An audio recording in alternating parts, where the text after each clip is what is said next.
pas, bouge pas. Bouge pas, armée française. Vous prenez ma langue? Vous vous blessez? Pas vraiment. Non? Vous appelez comment? Commandeur. D'accord.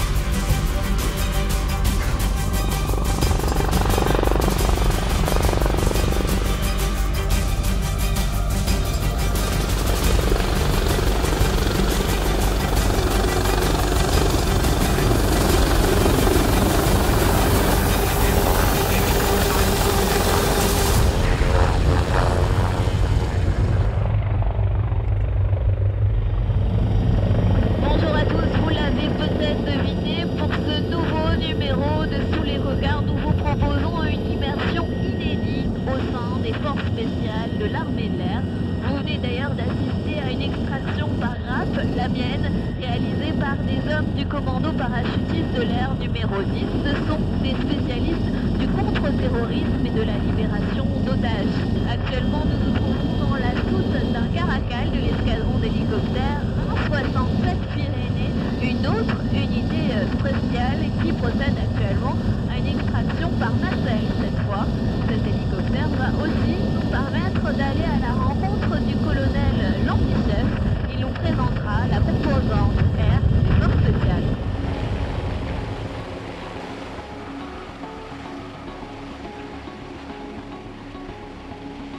Bonjour colonel, je vous retrouve à Cazaux à l'occasion de l'exercice Cobalt. Est-ce que vous pouvez nous en dire quelques mots? Effectivement, cet exercice est planifié par le commandement des opérations spéciales et conduit et organisé aujourd'hui par le bureau Forces Spéciales Air stationné sur la base de Bordeaux. Donc l'objectif de cet exercice est vraiment à vocation tactique.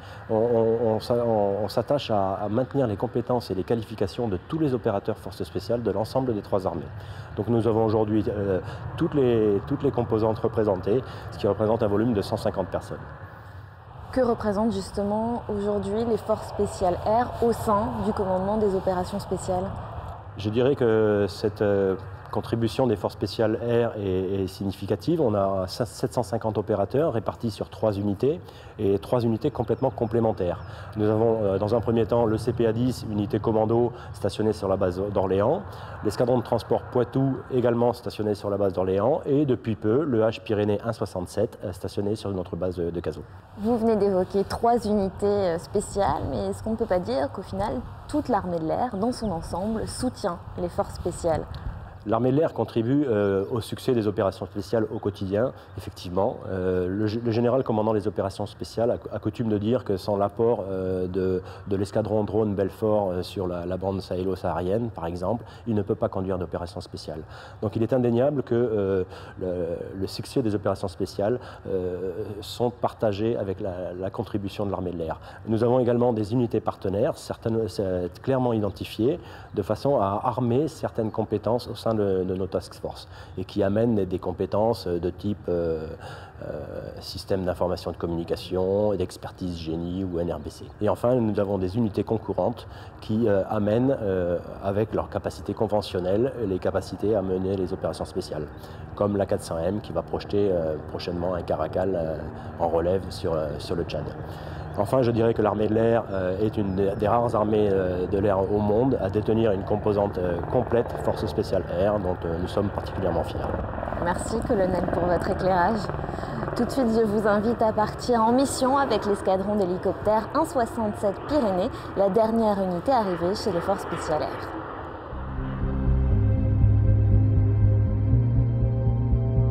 Petit briefing de la séance de ce matin. On s'appelle RAFU 26 pour l'indicatif contrôle. Vous mettez en place au cours en premier temps à l'issue du briefing. Nous on donne rendez-vous à la machine à 45 pour une mise en route à 50. J'ai besoin de savoir si vous avez bougé ou pas. Il y a un secteur de menace que vous pouvez m'annoncer. Donc moi si je comprends menace à l'est, globalement moi je me présente à 90 degrés de la menace. Tant qu'il y a un danger, s'il y a des arbres autour, on fait ça. Ouais, Une voilà. fois qu'il n'y a plus rien autour de moi, que c'est dégagé, j'arrête. Questions? Eh bien, à la machine. Labellisé Force Spéciale depuis 2015, l'escadron 167 Pyrénées n'est pas un débutant en la matière. Cela fait plus de 15 ans qu'il intervient régulièrement au profit des forces spéciales, que ce soit en ex-Yougoslavie, en Afghanistan ou plus récemment sur la bande sahélo-saharienne. Mais rejoindre à temps plein ces unités d'élite nécessite quelques aménagements. Aujourd'hui, on est en phase de certification, donc on est là pour faire nos preuves, montrer nos capacités. Les capacités que nous développions jusqu'à maintenant dans le cadre de nos missions de recherche et sauvetage au combat sont les mêmes capacités qu'on met en œuvre au profit du COS, ce qui implique un certain nombre d'exercices dans lesquels nous sommes sollicités. Donc en termes de rythme, effectivement, on est monté un petit peu en gamme. Allez, préparation nacelle 1 pour la récupération d'une dizaine de personnels. Vous nous direz combien également. On est inférieur à 62. Allez, 3 minutes. Dans le dernier virage. Le tour final. HHT préparé son droit pied avec une espace qui bouge dessus. Et 9 en place pour une ouverture automatique. Reçu. Et la minute. Top au ligage. Reçu. Allez, en avant 10 mètres. On est quai. En avant de 9. 8, 7, 6, 5, 4, 3, 2, 1. Stop l'avant. Et à gauche de 5, on va la mettre dans l'air parce qu'il y a un petit chemin de caillou. À gauche de 4. Et 3, 2, 1. Bonne interne. Et stop à gauche. Dernier de la nacelle. Voici. La nacelle est ouverte, stabilisée. Descendons. 75 pieds, la nacelle est au sol. Et stop la descente. Bonne position. En avant vous deux. En avant vous deux. En avant vous 2 mètres. Et en avant 20 mètres. Le Pyrénées est rompu à toutes les techniques d'infiltration et d'exfiltration aéroterrestre. Cette nacelle, par exemple, est régulièrement utilisée sur les théâtres d'opération. Facile à mettre en œuvre, elle permet d'extraire d'une zone hostile jusqu'à 10 personnes, tout ça en moins de 5 minutes. Au programme également, de l'entraînement à la corde lisse et au rappel.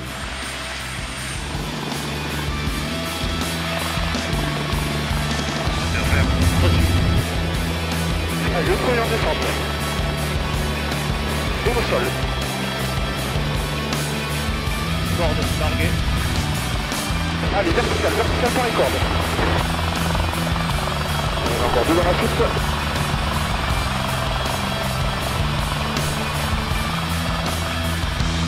Le dernier au sol. Nous, en tant qu'opérateur dans ce système force spéciale, on est essentiellement un fournisseur de moyens. C'est-à-dire que notre esprit, ce qui va guider notre action, c'est plutôt le côté prestataire de service au profit d'un opérateur sol. Le bras armé du système, c'est malgré tout le commando, le personnel au sol qui, lui, va générer l'action, gérer l'action et diriger in fine cette action.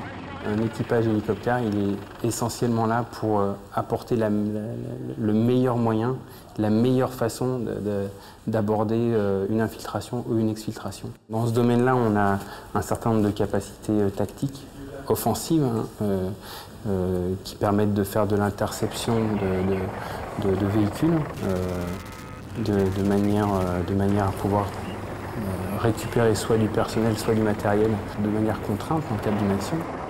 On a tout type d'infiltration ou d'exfiltration.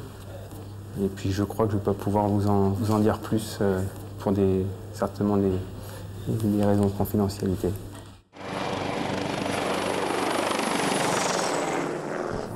Allez, écoute, donc pour tout le monde, on va partir pour un dropping de 11 pax Wicodo 3+, à une hauteur de 10 pieds, 150 nœuds. Ok, visuel du bateau à 1 heure. On va quitter peu. Tu vas lancer la minute? Ouais, je t'avance à la minute à faire. Moi, j'ai minute passée, 60 pieds. Pendant l'exercice COVAS, l'escadron d'hélicoptères 167 Pyrénées travaille au profit de toutes les unités du commandement des opérations spéciales. C'est le cas aujourd'hui avec des commandos marines de Jaubert et Trépel.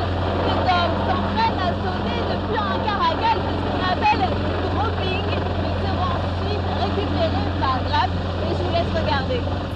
On arrive stable à 10 pieds. Le dropping, hein. Reçu le dropping. Allez, le premier. Allô. Deuxième allô. Troisième allô. Mauvais montant sur le Normand, 80.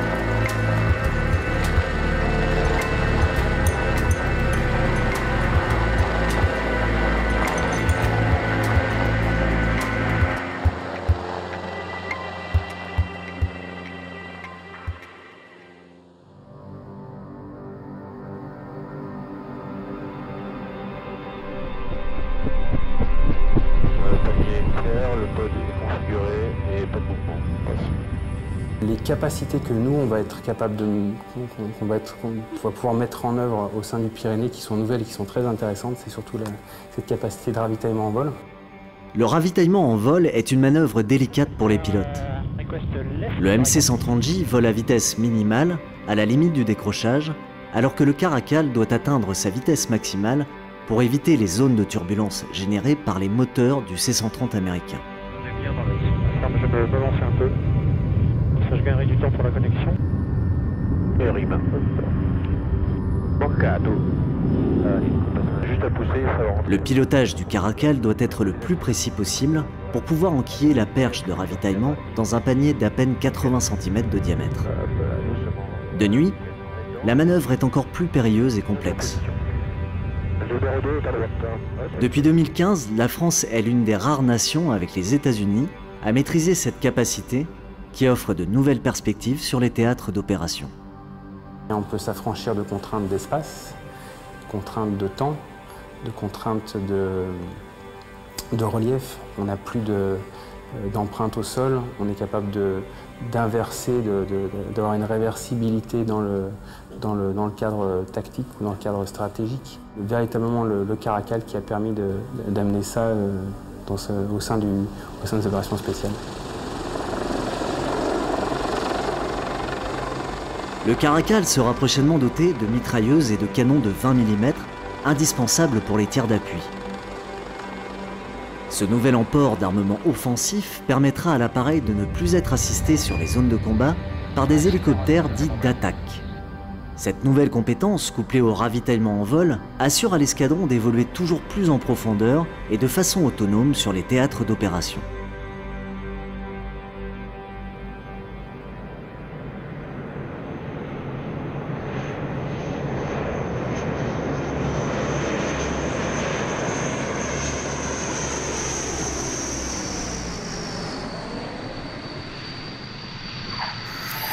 Base aérienne d'Orléans. C'est au sein du mythique escadron Poitou que se briefe la mission de ce soir. Au programme pour l'équipage du C-160, largage de parachutistes et posée d'assaut sur terrain sommaire. En avance de phase, les commandos du CPA-10 ont pour mission de marquer la piste à l'aide de balises infrarouges. Même s'il ne s'agit que d'un entraînement, ce mode opératoire caractéristique des forces spéciales est toujours le même. Agir vite et rester le plus discret possible, souvent sous la menace éventuelle de tirs ennemis. Le Poitou étant le seul escadron d'avions de transport au profit des forces spéciales, il est constamment sollicité et couvre un large spectre de missions. Les missions du Poitou appartiennent à 3 grands domaines différents. Premier domaine, l'appui-transport, tout ce qui est aéroportage, aérolargage, infiltré ou exfiltré dans la profondeur, les forces spéciales. Ensuite, on a une catégorie de missions autour du renseignement.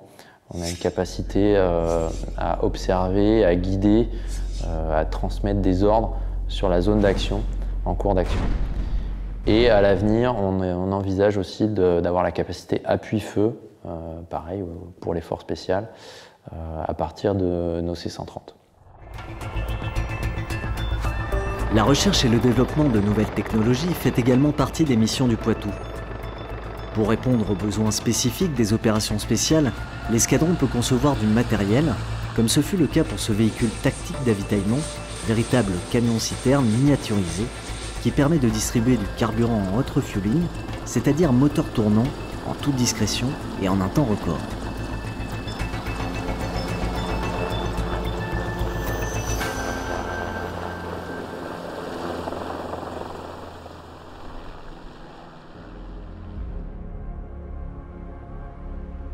C'est dégagé à droite. Allez. C'est bon, dégagé, attendez. 1, 3, 2, 1, top impulsion à nuage. À gauche, même condition. À gauche autorisé.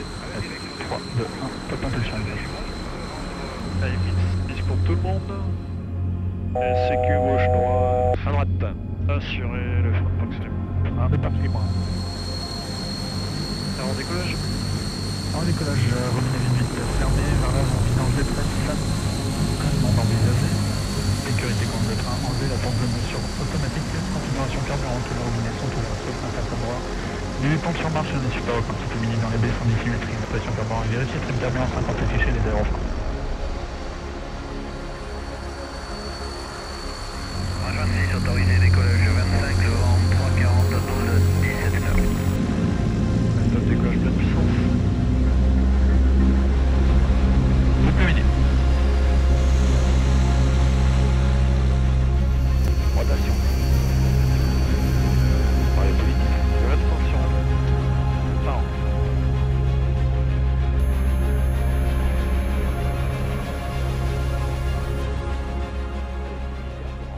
Pendant les vols de nuit, les pilotes utilisent des jumelles de vision nocturne. Grâce à cet équipement et au marquage effectué par une équipe du CPA10, ils vont pouvoir se poser tout feu éteint. Et je ne vous cache pas que le seul maître mot à bord, c'est la discrétion. Cette technique est d'ailleurs utilisée aujourd'hui en opération. Et tout de suite, un des pilotes du Poitou va nous parler de son quotidien dans cette unité très particulière.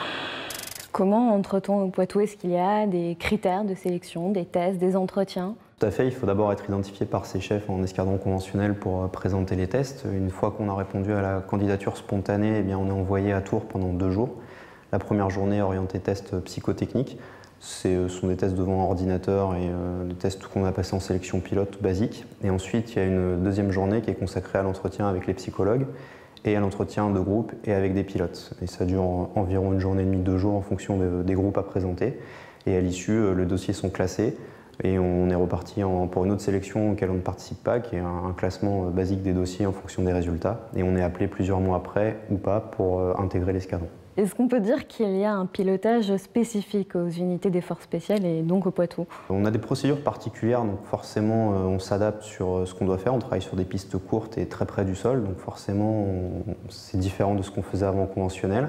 Après on travaille sous système de vision nocturne, qui est une particularité pour notre cerveau, puisqu'on travaille en 2 dimensions au lieu de travailler en 3 dimensions habituellement. Donc on perd énormément de références et on perd nos habitudes. On travaille complètement dans le noir dans la cabine. Et on travaille avec des phrases EO qui sont différentes et avec des gens qui ne parlent pas énormément à la radio. Donc il y a une petite remise en question technique et humaine, très intéressante, mais qui nécessite quelques mois d'adaptation avant d'être transformée opération spéciale. En opération extérieure, vous êtes très souvent isolé. Est-ce que ça implique une plus forte cohésion au niveau de l'équipage, des mécaniciens et peut-être des autres unités? Les opérateurs forces spéciales avec qui on travaille sont engagés à notre côté, on est rarement seul. Donc on est amené à partir au coup de sifflet sur des missions temporaires ou des missions opérations extérieures qui durent plusieurs mois, celles qui sont largement connues du grand public. Et après, ponctuellement, dès que l'état-major en fait la demande, on peut partir sur des durées inconnues, sur des endroits qu'on ne connaît pas forcément, pour répondre à une demande express. C'est le but des opérations spéciales, s'affranchir un peu des limites habituelles de l'armée conventionnelle. Est-ce qu'il y a une mission qui vous a particulièrement marqué? Alors c'est une mission de reconnaissance que j'ai effectuée dans le Sahel il y a environ 2 ans, où on était en train d'appuyer une équipe au sol pour une recherche de terroristes. Les terroristes se sont éparpillés, il y a des tireurs embusqués qui se sont cachés sans qu'on les voie et qui ont commencé à tiquer, ce qu'on appelle ces troupes in contact, tirer sur nos amis qui étaient en bas.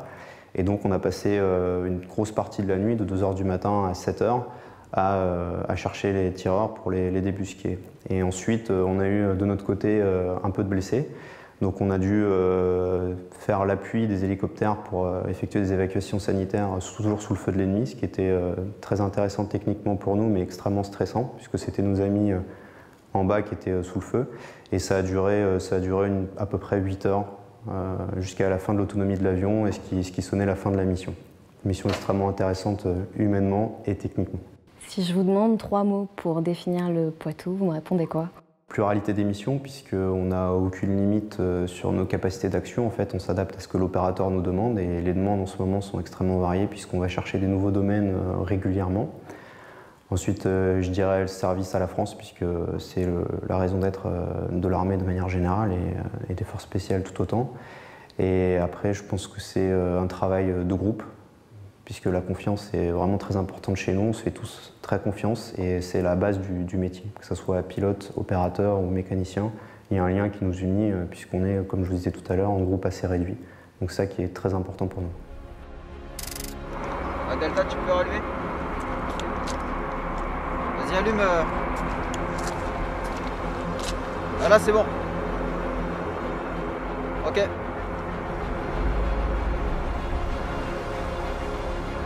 va faire un posé sur Scorpion à 15h20 pour une Charlie 1 X8. La zone fait 2400 par 45. Un axe 249 comprendra 4 nautiques. Et 300 pieds total. 250. Ok, je vois Alpha Alpha Prime, je vois 200 pieds. je vois Lima. 100 pieds. Parfait, je viens de dire moi. Ça souche. Confirmé. 50, 40, 30, 20, 10.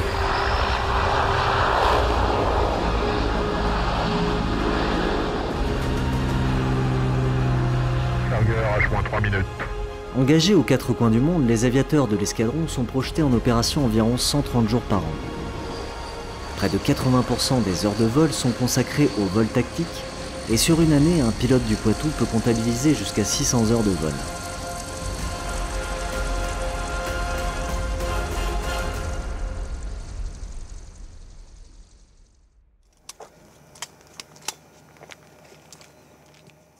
Comme vous venez de le voir, les forces spéciales air, ce sont des hélicoptères, des avions de transport et des commandos aux multiples compétences. À l'occasion d'un exercice de certification avant projection sur les théâtres d'opération, nous avons suivi 2 jours comme de nuit un groupe action du CPA 10 et vous allez voir, ça décoiffe.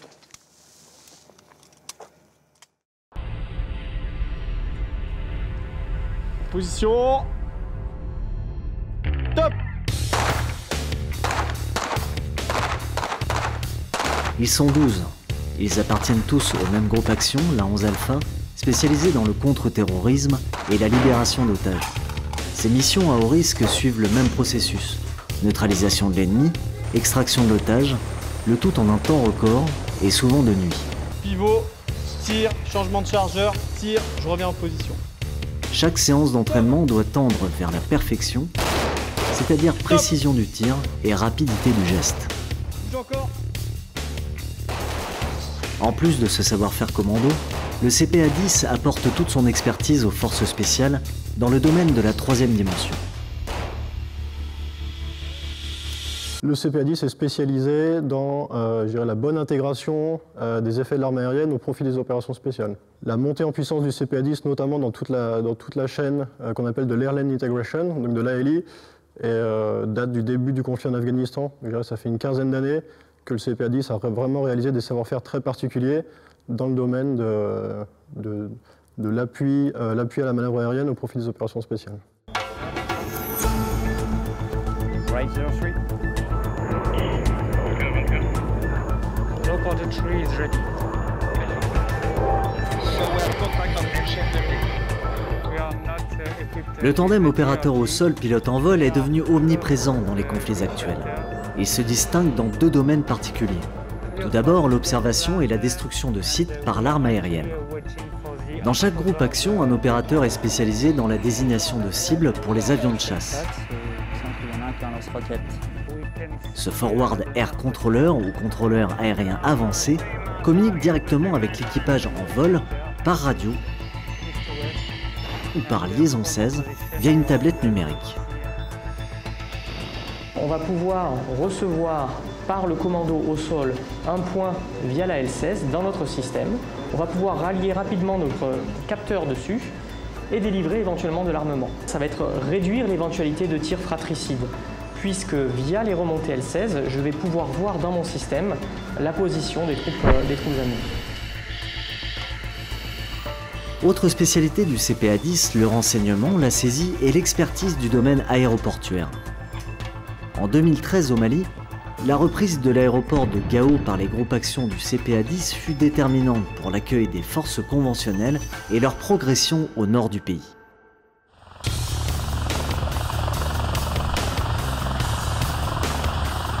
Aérocordage, aérolargage, infiltration, la 11 Alpha passe en revue tous les modes d'insertion et d'extraction sur une zone hostile. Cette phase d'entraînement, dite technique, permet à chaque opérateur de trouver le timing parfait entre l'efficacité du geste et la rapidité d'exécution. Terry est le chef d'équipe de la 11 Alpha. Alpha, bravo, Charlie en 10. Il coordonne le rôle de chaque opérateur en fonction des informations transmises par le poste de commandement des forces spéciales. Bonjour Terry. Bonjour Sam. Vous êtes chef d'un groupe action. Alors pour commencer, qu'est-ce qu'un groupe action ? Moi, j'ai 12 bonhommes, 12 caractères bien marqués, 12 professionnels qui ont des multiples casquettes et en gros 3 générations, anciens, confirmés et les rookies. Les rookies, qu'est-ce Les que rookies. c'est? Les rookies, c'est les jeunes recrues en fait. C'est des gens qui viennent d'arriver chez nous, qui ont un bagage technique qu'on va renforcer. Pourquoi? Parce que, étant donné que je suis un groupe CTLO, donc contre-terrorisme, libération d'otages, en fait, il faut rajouter ce vernis-là, plus eh bien, faire grandir les gens, les faire prendre confiance finalement et les rendre de plus en plus autonomes. C'est ça ce qui fait la force. Et c'est justement le rôle du chef de veiller à ça? Moi, mon rôle, c'est de faire grandir les plus jeunes, de donner un rôle d'encadrement aux anciens, de m'assurer que les gens confirmés conservent cette motivation et de mettre en osmose tous ces caractères bien trempés. Depuis combien de temps vous êtes au CPA10? 2010. Alors depuis ce temps-là, est-ce qu'il y a des choses qui ont évolué en termes d'équipement, de nouvelles missions? On essaye de s'adapter, effectivement, les missions sont devenues beaucoup plus techniques. Ce qu'on demande à des équipiers sont beaucoup plus techniques. On leur demande d'acquérir 1 ou 2 ou 3 spécialités en même temps, que ce soit tireur d'élite, médic, etc. Donc des missions très complexes, à côté de ça un engagement toujours aussi intense. Est-ce qu'on arrive malgré ça à avoir une vie en dehors des forces spéciales?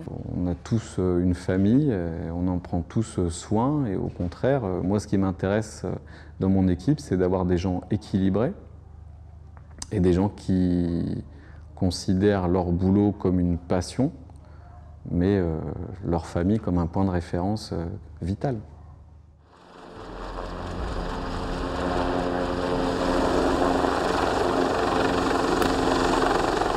Loyauté, force physique et mentale, sens du sacrifice. Ces qualités sont indispensables pour faire partie du CPA10. Chaque année, les volontaires pour intégrer cette unité d'élite doivent valider le stage Beluga, une formation ultra sélective de quelques mois, au bout de laquelle seule une poignée de commandos se verront offrir une place dans un groupe action. Cette nuit, c'est l'examen final pour les stagiaires. Au menu, infiltration et progression sous JVM, recherche et neutralisation d'une high value target, recueil d'informations. Le tout dans un temps imparti et sous l'œil intransigeant des formateurs.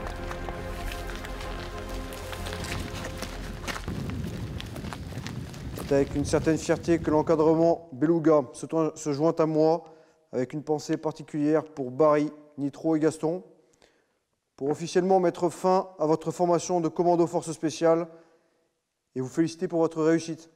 Pour être fort et droit dans ce monde de violence et de mort, je vous donnerai comme simple conseil de vous forger un idéal solide, de rester jeune et fidèle en toutes choses et de mettre un point d'honneur à rechercher l'excellence et l'humilité.